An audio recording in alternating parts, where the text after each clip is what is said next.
Qui se souvient de...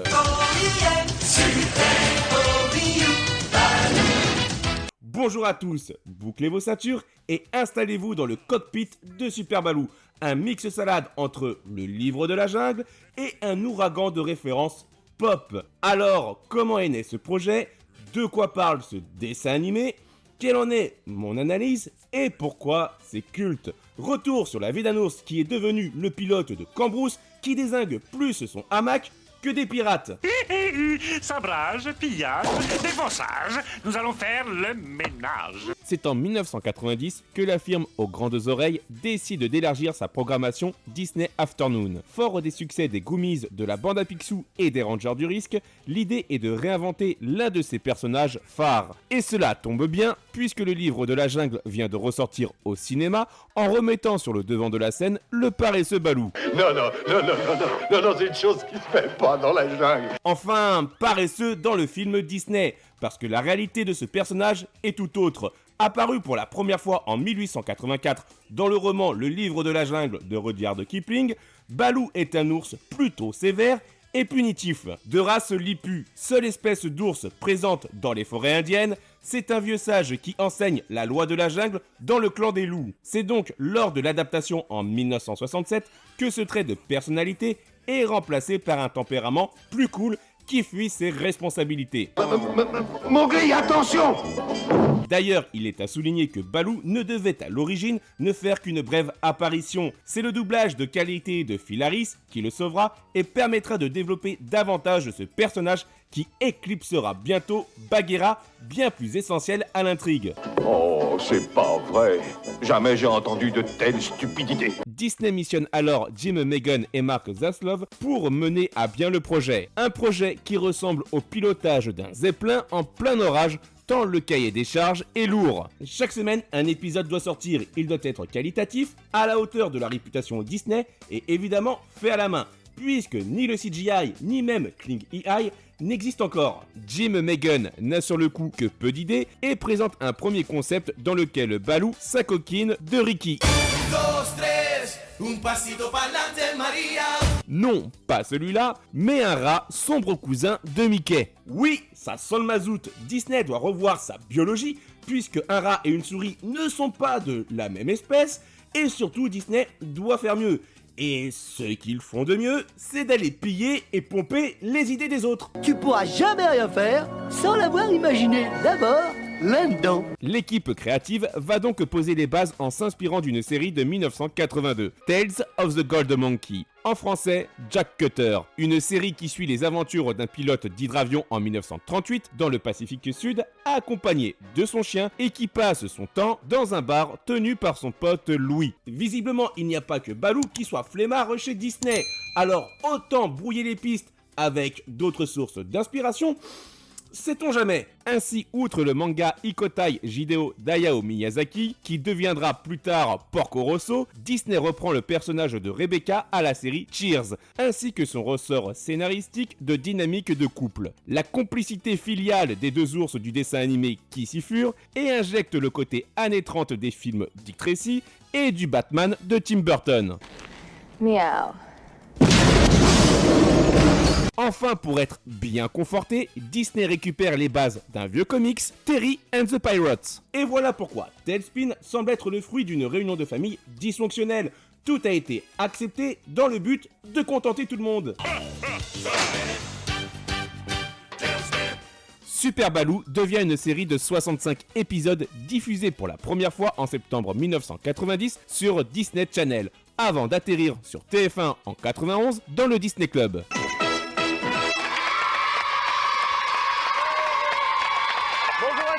C'est le Disney Club. Bonjour. Bon, et alors au final, de quoi parle le dessin animé Super Baloo? Il est l'heure de déployer ses petites ailes. L'histoire se déroule donc dans un 1930 alternatif. Débarrassé de Mowgli et de Bagheera, Baloo est devenu pilote d'avion dans la cité-état de Crêpe-Suzette. À bord de son Zingalo, il livre pour la société Air Cunningham, dirigée par Rebecca Cunningham. Cependant, fidèle à lui-même, il oublie souvent ses obligations en passant son temps chez son ami Louis le barman. Le tout en étant accompagné de son nouveau poteau, Kit Cloudkicker. Enfin, lorsque Baloo pense à assurer ses livraisons, Il fait face à la concurrence de la principauté de Pornaco, aux attaques du pirate des airs Don Carnage et aux manigances d'un Shere Khan devenu sympathique. Quoi qu'il en soit, même si ce scénario semble être torché, Super Baloo c'est surtout des personnages qui apportent un véritable plus à l'intrigue. Le meilleur, numéro uno. Tout d'abord avec Baloo, qui garde bien évidemment ses caractéristiques du livre de la jungle. Oh, on va piquer un petit roupillon. À l'exception que cette fois, le nounours doit affronter sa plus grande peur, celle de bosser. Une association d'idées qui se marie aussi bien que de l'ananas sur une pizza. Cet ours ne fait des efforts que lorsqu'il y a urgence ou quand il y trouve son compte. En mode pilotage automatique continu, cet ours est aussi consciencieux qu'un livreur Uber Eats qui tape des backflips juste avant de t'apporter des sushis. Baloo se laisse déborder, n'assume rien et prétexte des excuses inconcevables. Eh ben, si on lui disait qu'on a essuyé une tempête d'orage dans un ouragan, hein? Ah, c'est l'excuse que tu lui as donnée la semaine dernière. Ah oui, c'est vrai. Eh ben, si on avait heurté un nuage échoué... Ah, c'était il y a 2 semaines. Bref, c'est un exemple de responsabilité pour Kit, la version petit ourson de Kelly Slater. Avec sa planche planquée sous son pull comme si on était en pleine prohibition de ride, cet orphelin est le meilleur ami et copilote de Baloo. Comprenant tout en un instant, Kit est le plus mature des deux, trouve les solutions et se shoot à l'adrénaline. Capable de changer le ciel en piste des X-Games, ce gosse est celui que j'aurais voulu être si seulement ma mère ne m'en avait pas empêché. Non pas par mesure de sécurité, mais seulement pour éviter de péter mes lunettes. Ensuite, il y a Rebecca Cunningham, l'incarnation même du girl power. Cette patronne jongle entre son entreprise, son statut de mère célibataire et les dérapages de Baloo. Becky Sherry, c'est la working girl ouverte d'esprit et plus déterre que Bernard Tapie. Un peu de bon cœur, Becky Baby. Un peu de courage, mon Sajounet. Désireuse de s'élever socialement, elle a plus de mordant que Dupond-Moretti et gère sa micro-entreprise comme si c'était un empire. Si je t'attrape, je te tords le cou, je t'étrangle et je te finis au lance-flamme. Un bon nombre d'autres personnages gravitent aussi dans cet univers. Ainsi, il y a Molly, la fille de Rebecca qui est aussi affectueuse qu'elle ne réclame sa mère absente. Lahuri mécano nommé Turbo, qui n'a de rapide que son prénom. Ça alors, Turbo, tu es un chef. Qui ça? Moi? Oh bah je savais pas que j'étais un chef. Et qui parle aux pièces détachées, persuadées qu'elles ont une âme. Quant au recalé du livre de la jungle, Laurent Houtan Louis a été déchu de son trône pour devenir gérant de bar. Et le redoutable Shere Khan, lui, est devenu le milliardaire propriétaire d'un penthouse plus luxueux que la tour des Avengers. Bon appétit. Quant au vrai Bagheera, pour le trouver, il faut vraiment chercher. C'est même plus compliqué que le niveau max d'où est Charlie. La panthère a tellement été déclassée qu'elle semble être devenue 3e couteau au service de Shere Khan, cloné à la chaîne. Enfin, pour conclure, il y a les antagonistes, parmi lesquels le serial loser Don Carnage, le chef mégalo des pirates de l'air. Et voilà le résultat, nous allons pénétrage d'un crête sus étage. Qui s'inspire fortement du principal antagoniste du second tome du livre de la jungle. On trouve aussi le dirigeant suprême de la principauté de Pornaco, une sorte de dictateur des années 30, et enfin Gastin, dirigeant d'une usine de munitions, prêt à déclencher une guerre pour booster les commandes. Wow, bordel, Super Baloo, le dessin animé qui catapulte un frotteur de baobab en pilote d'hydravion, de bouffeur de bananes à Top Gun, Super Baloo Sulfate au dogfight. Ce dessin animé est bien plus qu'un défi créatif. C'est du Disney qui savait encore se respecter avec une arrière-pensée constructive. Et la première idée détruira une partie de notre enfance. Parce que oui, Tailspin, c'est une masterclass du capitalisme. L'idéal, ce serait de pouvoir compter sur quelqu'un pour faire les comptes. Ça t'intéresse? Moi, En effet, l'histoire retrouve sa source dans un fait majeur. Le flemmard Baloo passe ses journées à fuir ses responsabilités et se voit retirer en conséquence son hydravion par la banque. Et ce, avant que Rebecca ne le rachète. Entre développement de société et concurrence, Disney balance que le travail, c'est la clé du succès, la source de la liberté. Wunderbar. En plein années 30, il ne manquerait plus que le panneau publicitaire Arbeit macht frei du Troisième Reich. Pas étonnant dès lors que cela ait attiré les foudres des détracteurs, Margaret Thatcher en tête. Oh, ils ont pas perdu de temps, ils sont déjà en route. Qu'on se le dise, Super Baloo est une romantisation du capitalisme. Attends, ne bougez pas, où je l'ai mis, C'est pas ça, non.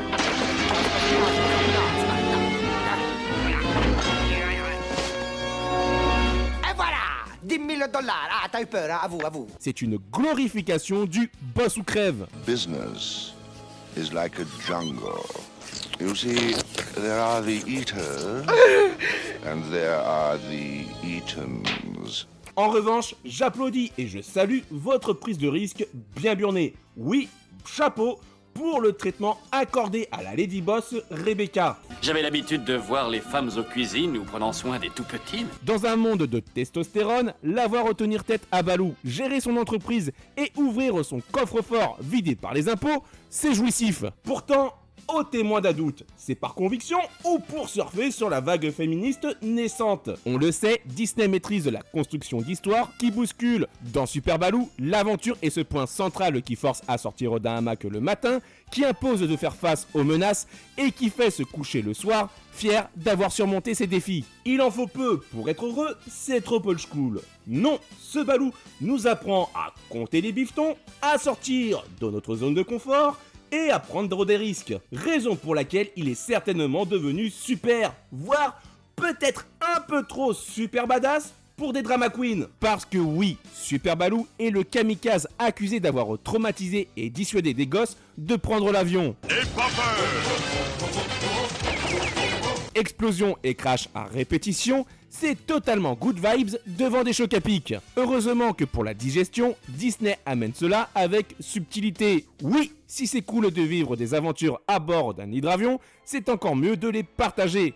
Baloo reprend donc ce rôle paternaliste auprès d'un Kit bien plus reconnaissant que l'hindou au slibard rouge. D'ailleurs, leur lien est plus filial et n'a rien à envier à Rebecca et sa fille Molly. Nul besoin de partager un ADN commun pour se soutenir, nul besoin d'attendre Dominique Toretto et ses Destruction Men pour valoriser que la famille traditionnelle s'est dépassée depuis bien longtemps chez Disney. Le dessin animé Tailspin intègre donc des thématiques plutôt classiques chez Disney, à la différence, cette fois-ci, que tout le charme de cette série provient de son contexte, véritable point fort de l'intrigue. Oui, ces années 30 manquent de véracité historique, mais mentionnent toutefois la Première Guerre mondiale terminée 20 ans plus tôt. Oui, on y retrouve le style art déco typique et l'omniprésence de la radio, même si on nous parle d'hélico et de télévision arrivée plus tardivement. Oui aussi, on se moque ouvertement du socialisme et des longues files communistes de l'époque. Et on pourrait aussi dire que ce dessin animé rend hommage aux pionniers de l'aviation. Rebecca pouvant même s'apparenter à l'aviatrice Amelia Earhart, disparue en 1937 en tentant de traverser le Pacifique. Mais sérieux, quel gosse aurait pu avoir toutes ces références? Super Baloo revisite tellement l'histoire que cela en devient parfois douteux, voire irrespectueux. Tout d'abord envers Rudyard Kipling, puisqu'après avoir déjà bien pensé son livre de la jungle pour un film que Walt Disney ne verra jamais car mort juste avant la sortie, foutre Baloo en Bombers, c'est osé comme projet pédagogique. Enfin, bien moins qu'à Tarzan en Segway à Transopolis. Monsieur, c'est une grande idée. Tarzan en Segway roule au milieu des fées, des sirènes, des cyborgs, des robots maquillés. Dans Transopolis, tout le monde est stylé. Bienvenue dans le futur, mec, t'es déjà dépassé. Ensuite, que dire des sangliers pour dépeindre des communistes? Certes, l'ombre de la guerre froide planait encore, mais n'existait-il pas un animal plus consensuel dans le bestiaire de cette planète? Et en même temps, qu'est-ce qu'on pourrait attendre d'autre quand on crée un univers d'animaux anthropomorphes qui vivent avec d'autres animaux? Super Baloo n'est donc pas simplement un délire brumeux, c'est tout le contraire. Chaque vol plané cache la diffusion d'un message et la dénonciation d'un contexte. Chez Disney, tout est calculé et Super Baloo ne déroge pas à la règle. C'est un champ de bataille idéologique. Bon, en revanche, ça c'est pour la version originale, parce que l'adaptation française a tout détruit, entre jeux de mots et références foireuses. Si j'avais un marteau, je cognerais le jour. Je suis très honoré de Balzac que ça vous plaise. C'est ça le professeur Jean Valjean-Bon? Aux armes citoyens, formez vos bananiers. Accents qui ne sont absolument pas clichés. Veuillez maintenant quitter cette honorable ville et ne jamais y revenir. Je n'aurai de repos que lorsque l'honneur de mon escadron sera rétabli. Je dis en vérité, il est. Si vous le désirez, Celui-ci, il est à vous rien qu'à vous. La version française est un massacre. Oui, regardez Super Balou en français, c'est avaler un multifruit survitaminé de tics de langage. J'ai épluché toute la carte comme une orange. Tu as du jus d'ananas plein les veines. Faut pas que ça te monte à la peste, Kid. Les bananes chantent et les oiseaux sont en fleurs. Et ce défaut lourdingue bon nombre de personnages longs. Que ce soit Louis qui est pote avec tout le monde. Et tout ça, c'est ma faute, mon pote. Mais mon pote. Une caricature de Fidel Castro qui utilise le mot porc à toutes ses phrases. Pornièrement, porc, où allons-nous commencer à portionner? Voire Don Carnage, un personnage qui saccage tant le français que cela fout la rage. C'est la clé de ma fortunage que voilà, je serai le pirate le plus riche du monde d'âge. De la pointe de mon sabrage, je vais les découpager en petits morceautages. Alors oui, on peut se dire que c'est conçu pour des enfants, que les gags sont puérils, mais certains running gags sont franchement limites. Mes pépins se portent comme des rondelles. Et mes rondelles à moi, tu y penses? Qu'on se le dise, la version française détruit la profondeur et le potentiel de TaleSpin. Et dire que celle du livre de la jungle était juste magnifique. Bref, je vous laisse m'indiquer dans les commentaires le souvenir que vous avez de Super Balou. Et avant de connaître la fin, voici quelques anecdotes en vrac. Waouh, c'est un bel avion que vous avez là, monsieur. Un hydrozingue L-39, c'est ça? T'as l'air de t'y connaître, l'ourson. Pour les passionnés d'aviation, le Zingalo est inspiré d'un Conwing L-16 modifié. L'animation du logo de ce dessin animé s'inspire de celui de Popeye. Le nom de Kit, à savoir Cloud Kicker, est un hommage à Luke Skywalker. D'ailleurs, ce personnage est possiblement un clin d'œil à Nausicaa de Miyazaki. Et sa technique de vol semble aussi avoir été repris par un autre Disney. Dans la série La Bande à Picsou de 2017, plusieurs éléments de TaleSpin sont repris, comme la ville Crêpe-Suzette, les personnages de Kit, oui, c'est bien lui, de Molly devenue Wonder Woman, et Don Carnage, maintenant ennemi de Fifi. TaleSpin a été adapté en bande dessinée mensuelle, permettant d'étoffer l'histoire. Maintenant, au niveau des produits dérivés, l'ours a squatté des boîtes de céréales, des menus Happy Meal, et a même eu le droit à un jeu de société MB. Plus récemment, c'est Funko Pop qui s'en est emparé, et enfin, 3 jeux Super Balou sont sortis, l'un d'eux sur NES et Game Boy, les 2 autres pour Genesis et Game Gear. Enfin, niveau doublage, on retrouve la voix de Benoît Alleman qui campe Balou, un acteur bien plus connu pour être la voix française de Morgan Freeman. Ensuite, Molly est doublée par Claire Guillot, l'actrice qui deviendra la voix de Sarah Michelle Gellar dans Buffy. Enfin, Don Carnage est incarné par Edgar Givry. Bon, après avoir dit tout cela, comment se termine le dessin animé Super Balou? Le dernier épisode est original puisque à nouveau Balou est en retard dans sa livraison. Le voilà! Attendez, le voilà! Ah oui, le voilà. Becky imposera alors un parcours de vol à respecter avec des points de contrôle à heure fixe. Cependant, Balou entend parler d'une couronne volée et désireux de la récupérer, c'est Turbo qui effectuera la tournée à sa place. Ouais, non mais attends une minute. Si je comprends bien, c'est moi qui l'ai piloté. Bravo.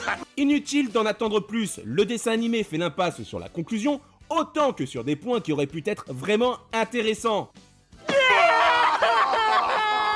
Car oui, après 65 épisodes dont l'un consiste à poser une bombe, on ne sait toujours pas comment Becky Chérie est devenue mère célibataire, ni même si elle finira par s'accoupler avec Balou après tout le temps passé ensemble. Balou, reviens tout de suite! J'aimerais ne pas avoir besoin de hurler quand je te parle! Balou, est-ce que tu entends?